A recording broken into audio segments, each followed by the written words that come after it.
অত্যন্ত বুদ্ধিমানের মতো কাজ করছেন, সেটা হলো সমস্ত দলগুলিকে নিয়ে বসছেন।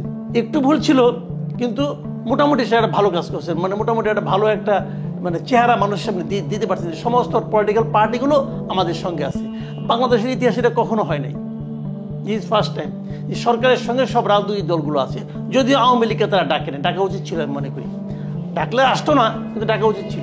আওয়ামী লীগের দলকে ডাকবে, আওয়ামী লীগের ওয়েবসাইটে চিঠি পাঠাবে, আওয়ামী লীগের ইমেলে চিঠি পাঠাবে, যে ব্যক্তির হাতে দেওয়ার তো দরকার নাই।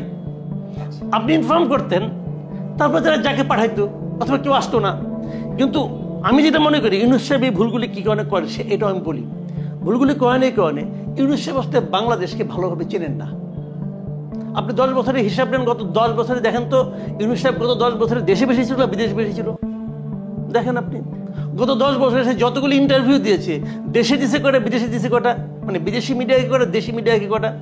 উনি বাংলাদেশকে ভালোভাবে চিনেন না, বাট উনি বাংলাদেশের এখন মূল ব্যক্তি হয়ে গেছেন। তো উনি বাংলাদেশকে দেখেন বেসিক্যালি কয়েকজন ছাত্রের চোখ দিয়ে দেখেন,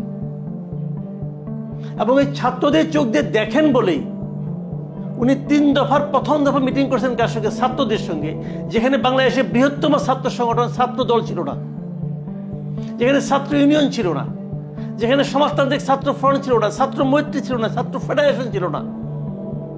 কারা ছিল? ওনার পরে যাদেরকে উনি চিনেন সেরকম বৈষম্যবিরোধী ছাত্র আন্দোলন ছিল। আমি তো বলবো সারা দেশে বৈষম্যবিরোধী ছাত্র আন্দোলনের প্রভাব এই যে নামগুলি বললাম এই একটার সমান, ওই কয়েকজন চেহারা ছাড়া তাদের আর কেউ নাই। বাট উনি মনে করেন এরাই পাওয়ারফুল। এই জায়গাটাতে ডক্টর ইউনূস ভুলটা করেন।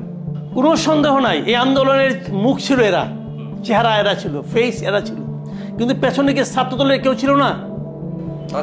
পেছনে কি ছাত্র মৈত্রীর কেউ ছিল না? ছাত্র ইউনিয়নের কেউ ছিল না? এরা কই ছিল? এরা কি ছাত্রলীগের সঙ্গে ছিল? নো, এরা এদের সঙ্গে ছিল। আমি নিজে দেখেছি যে ছাত্র দলের সভাপতির সঙ্গে আমার একবার দেখা হয়েছিল, তার হাতের দিক দিয়ে গুলি লেগে গেছে। এটা কেউ জানে না আপনারা?